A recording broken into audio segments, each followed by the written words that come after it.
মধ্যপ্রাচ্যের ভূরাজনৈতিক সমীকরণ দ্রুত বদলাচ্ছে।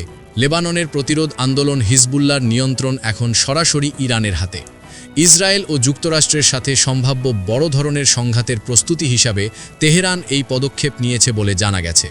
সীমান্ত জুড়ে সেনা তৎপরতা আর গোপন বৈঠকের খবরে উত্তপ্ত হয়ে উঠছে গোটা উপত্যকা।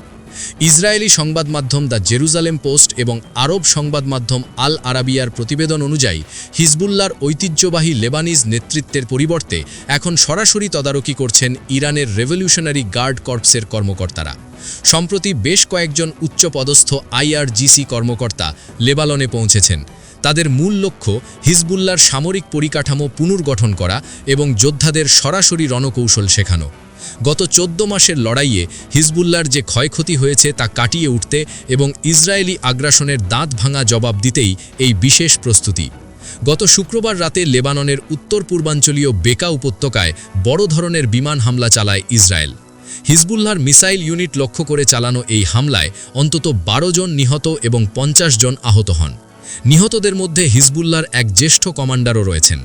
ইসরায়েলি প্রতিরক্ষা বাহিনী আইডিএফ দাবি করেছে তারা হামাস ও হিজবুল্লাহর কমান্ড সেন্টারগুলো ধ্বংস করার লক্ষ্যেই এই অভিযান চালিয়েছে। এই চরম উত্তেজনার মাঝে ঘি ঢালছে মার্কিন প্রেসিডেন্ট ডোনাল্ড ট্রাম্পের অবস্থান। মার্কিন প্রেসিডেন্ট ডোনাল্ড ট্রাম্প অঞ্চলটিতে সামরিক উপস্থিতি বাড়িয়েছেন।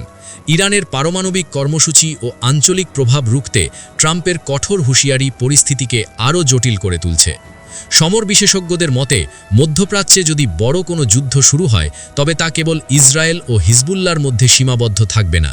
ইরান সমর্থিত ইরাকি শিয়া মিলিশিয়া এবং ইয়েমেনের হুতি বিদ্রোহীরাও এতে সরাসরি জড়িয়ে পড়তে পারে। ফলে পুরো অঞ্চলটি একটি দীর্ঘমেয়াদী এবং ভয়াবহ যুদ্ধের দ্বারপ্রান্তে